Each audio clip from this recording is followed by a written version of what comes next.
Hello everyone, welcome back to another video. Today this one is going to be a little bit different from the others because I am not going to try to teach you anything in terms of like techniques, skills, or how to sculpt. Basically it's more about mental health, working on yourself as an artist, and discover what makes you do this, why you're doing it.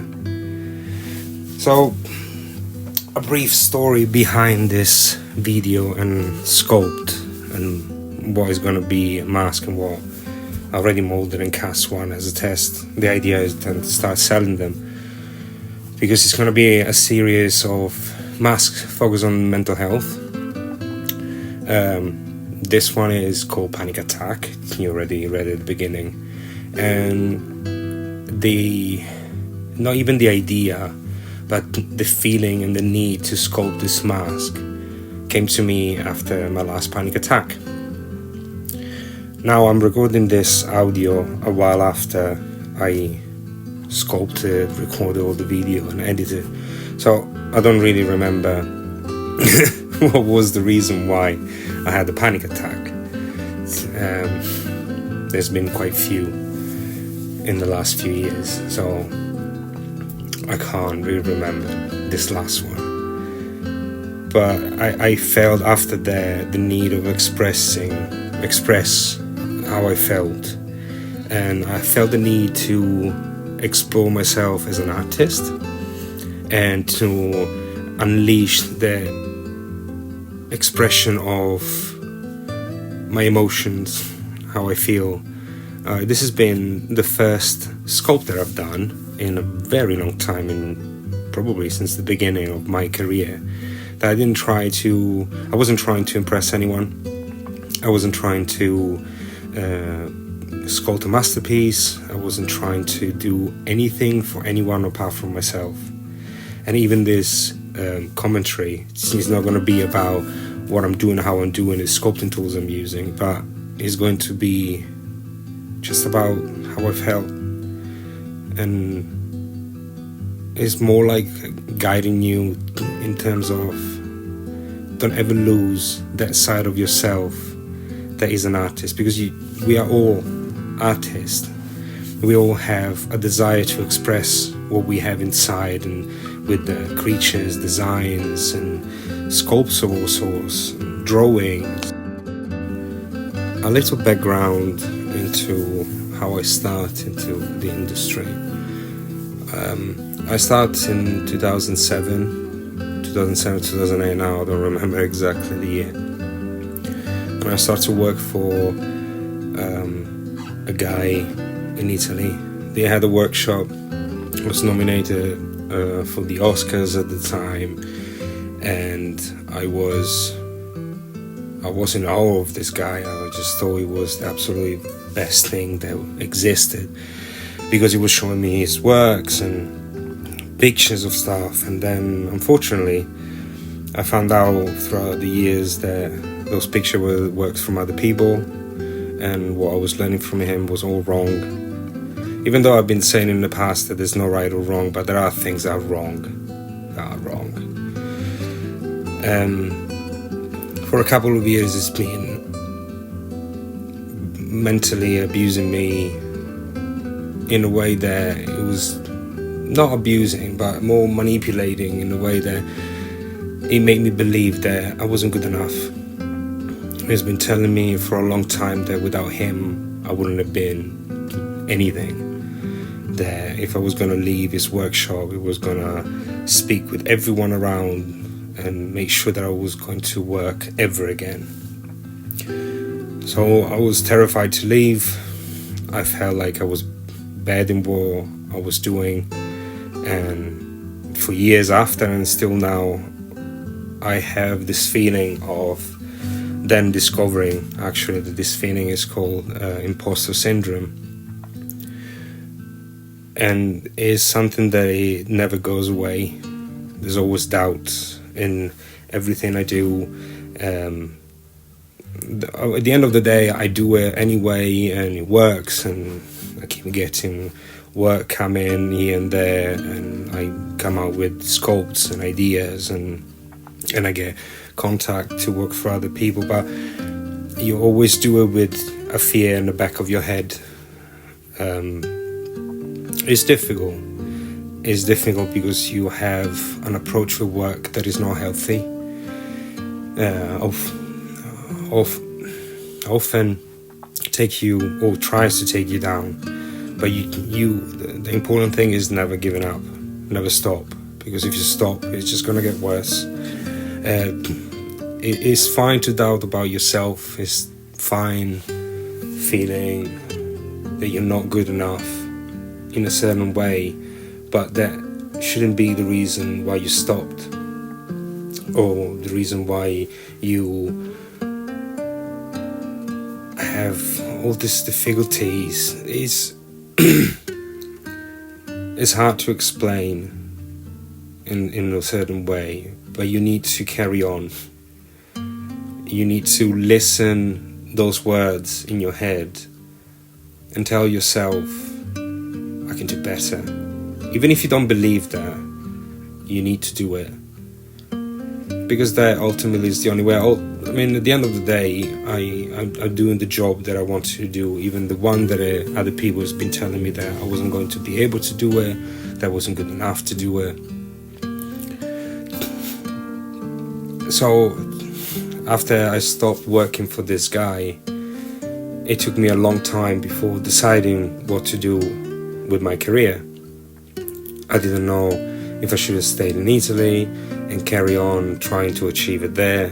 And I knew some people in England, so I wanted to try. But it took me 4 or 5 years before finding the courage to do so. And even when I got here, it wasn't easy because I didn't have much to show. Everything that I learned after I left that workshop, it was basically just contacting people on MySpace, Facebook, and try to get as much information as possible. A lot of trial and error, a lot of things I was just guessing or try and experiment different materials. Didn't have much money, so I always had to do like small tests. Like, for example, at the beginning, when I was by myself in a little workshop that I was renting from a friend, a lot of sculpts that I've done, I never molded them, never finished them. I was just experimenting with techniques and materials without actually getting to a finish. In this way, I didn't have to spend much money into materials and other things that otherwise it would require a lot of money and work. And it's very important to go through errors and tests and trials and experimenting, because that's the best way that you learn, and is the best way to remember what not to do, because that mistake, it will stay in your head longer than a success. Especially when you don't have much money and you're very careful when you ruin a mold, when you get something done wrong, that thing you will remember forever. I still remember things that I've done over 10 years ago, 12, 13 years ago. I remember doing this zombie prosthetic. It was the whole face and neck. It was too soft, the cut plastic was too thick, and stupidly I put glue on the back of the prosthetic, glue on the whole face and neck, and for some reason I thought I was going to be able to apply the whole thing in one shot, and it was all the areas was applied in the wrong parts, and it looked really weird. Thankfully, the shot was far away, it was in black and white, so it was working for what it was. But I still remember that, so I know and make sure every time that I apply prosthetic that I take my time. Especially when I go here, I realize, when I say here in England, I realize how the prosthetic needs to be applied. So the combination of the new information and the right information and the experience of the mistake, it makes me do a better job and So is helpful, and it's something you need to do mistakes, failing sometimes is best life lesson, as painful it can be. Work is getting better.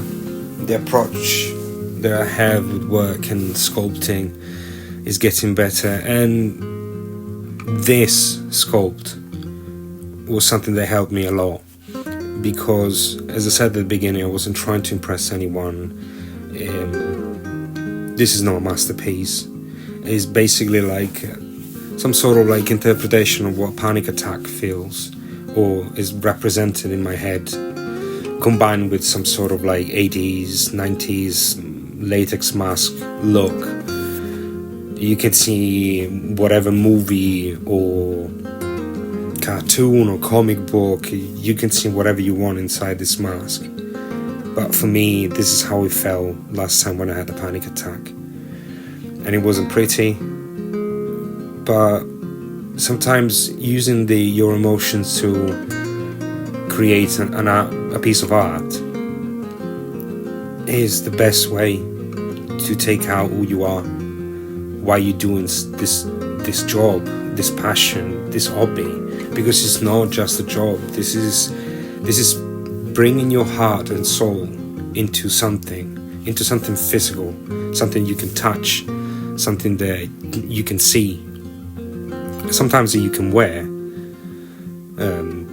Movies, some of the stories probably coming from like life experience and emotions and dramas and directors and writers' lives, and that's when you feel that there's something behind that. It's not just for the sake of it. It's not just an alien coming from space. There's something that it gets transmitted to who's watching, who's looking. And don't ever lose that. Don't ever lose. You always try to find time to explore who you are. It's almost like when you on Step Brothers, when the dad talked to the two protagonists and it says to him, when I was a kid I wanted to be a dinosaur, and my dad said to me that it was wrong and I shouldn't think about these silly things. And then he started to act like a dinosaur. It says, don't lose the dinosaur. So don't ever lose that dinosaur inside you. Don't ever lose the reason why you started all this, because this job can take it away. I'm not gonna lie, productions, company and projects, they often make me feel like, why am I even doing this? I can't express myself. Whatever I do get replaced from digital department. Sometimes it's not even used as a reference. And then you always hear when you talk with colleagues, well, at least you get paid. But this is not just something we do for money. Obviously, we need money. We need subsistence and something that makes us live a normal life. But at the same time, we started because we felt we want to express something. We wanted to create something. And if we're not allowed to do that, what's inside you slowly is going to drown and disappear, and it becomes a job. And that's a shame. It shouldn't be like that. That's not the reason why we start to do all this. And we are all in this together. And we all need to support each other. I love to find new artists and talk to them, learn from them, and teach them things that I learn. And I love to watch on YouTube sculptors that when I see the sculpt in itself, maybe I think, well, it could be better. But at the same time, they have some techniques and ideas and materials that I've never done before. And so I like to follow others and look what I can learn, because you never stop learning. As long as you always have that desire, that spark, that fire of fascination for this art form, is very important to keep it on that level and never make it become something that is too serious, because it's not. We're literally playing. every day with characters and creatures, and it's like a child that uses Play-Doh. We're doing with a certain level of skills and techniques and materials that a child doesn't use, but at the same time it's just the same. And you need to see it in that way. There's too much serious approach to this industry, and we're forgetting that it's not just about money, it's about having fun. Like, this is not just about sculpting, this is about the project, movies that come out, TV shows, everything is to make money, and just about making money. And it's boring. It's almost like everyone is lost their own, the child, the inner child.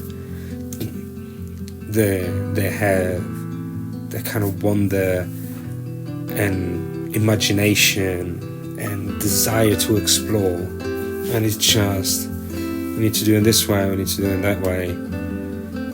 Oh no, this is going to offend that people, this is going to offend, or doesn't look good enough because it has to look more simple. Oh, this is too gory. When you do a horror movie, how many times, oh, this is too graphic? But it's a horror movie. Do you remember the 80s when we had movies that was absolutely brutal? And then, fair enough, that was for a different niche, but then you had that kind of thing, and you have a budget of a certain kind that allows that kind of visual to be done. Now, to have these kind of levels of entertainment, you need to go on very low budget projects, and there are writers and directors that actually have that passion, that fire that most of us have, but they don't find the money to do it, and everything needs to be done very simplistic, and it doesn't allow them to showcase their vision. But then we have massive blockbusters that absolutely one fail after another, but because they make some sort of money, and there are franchises that everyone 40 years ago or 30 years ago used to love, it just keep going. This is not why I started work in the movie industry. I started because I watched Lord of the Rings, and I saw the sculptors with the headphones sculpting orcs, and I thought, oh my god, I want to do that. But I realized that to actually enjoy at that level, that level that I had when I dreamed to do this job, I need to do things for myself, because otherwise I'm just executing someone else's idea without have any chance to express myself. And it feels like being in a cage. It's almost like being one of the animals in the zoo, where you're just trapped there and you can't get out, but you still dream and hope for that. The only difference is that if we can manage to get out of that mental cage, that mental box, we can express ourselves. And this mask was the first time in over 10 years that I sat down and I had a lot of fun. All the details that I'm making, obviously, yeah, you can watch it and learn something out of it. If you have questions, please ask about this. I loved how recently more and more people start to interact with my videos, and I'm always try to reply straight away, because when I'm on the other side, I hate to wait, because I want to know what the artist got to say or the person I contact, so I try to be as fast as possible in replying. But this is what I'm doing now, having fun. And there are gonna be other masks. I start another one that is called depression. There will be anxiety. It's almost like In and Out from Disney. Each character represents in a certain way. That is comical, but in my case, I'm going for the horror of mental health and how it affects a lot of people on a daily basis. And art, in this way, it helps. It's almost like meditating. because you put yourself in a situation when you're alone, working, no pressure, no thoughts. I had no plans, I had no design, I had no clue of what I was going to do. I just had to put the clay and I start to just create something. And I really hope this video is going to give you like a kickstart to explore that side of your artistic life, artistic experience, and push you to create something that is just for yourself and solely for yourself. So thank you very much for watching this video. I hope you enjoyed it. There will be more coming. I don't know when, because life is always getting in the way, but there's plans for more and more videos. So please click that like and subscribe button, leave some comments, because I'd love to interact with all of you guys, and I'll see you in the next video. Bye bye.